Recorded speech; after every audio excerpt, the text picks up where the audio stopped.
بسم اللہ الرحمن الرحیم۔ محترم حضرات، السلام علیکم ورحمۃ اللہ وبرکاتہ۔ میں ہوں جاوید احمد انصاری۔ امید ہے کہ آپ تمام حضرات خیریت سے ہوں گے۔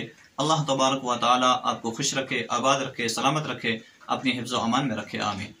حضرت علی رضی اللہ تعالی عنہ کا ارشاد ہے کہ جب آپ وضو کرو تو جوانوں کے ساتھ وضو کرو، یعنی آپ کا وضو کرنے کا سٹائل اس طرح کا ہو کہ آپ بالکل چست ہو، آپ کے اندر سستی نہ ہو، اور جب وضو کرو تو اچھے طریقے سے کرو، ایسا نہ ہو کہ آپ کا وضو ہی صحیح نہ ہو۔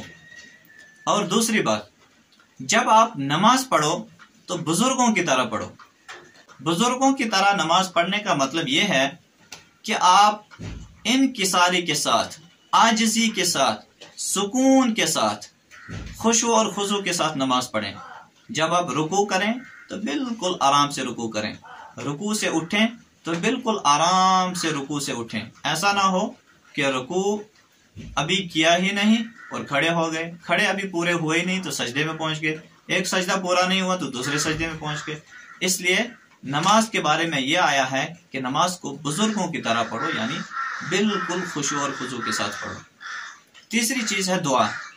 حضرت علی رضی اللہ تعالی عنہ فرماتے ہیں کہ دعا بچوں کی طرح کرو، یعنی جس طرح سے بچے رو کے اپنی بات کو منوا لیتے ہیں، اسی طرح سے آپ کو بھی اپنی بات رو رو کر اللہ تبارک و تعالیٰ سے منوا لینی چاہیے۔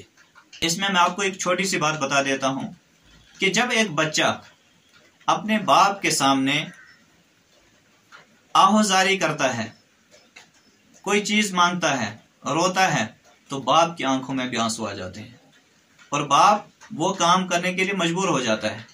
اگر بچہ کہے کہ مارکیٹ میں کوئی نئی چیز آئی ہے جو کہ مجھے چاہیے، اور باپ مجبور ہو جاتا ہے اس کو لانے کے لیے۔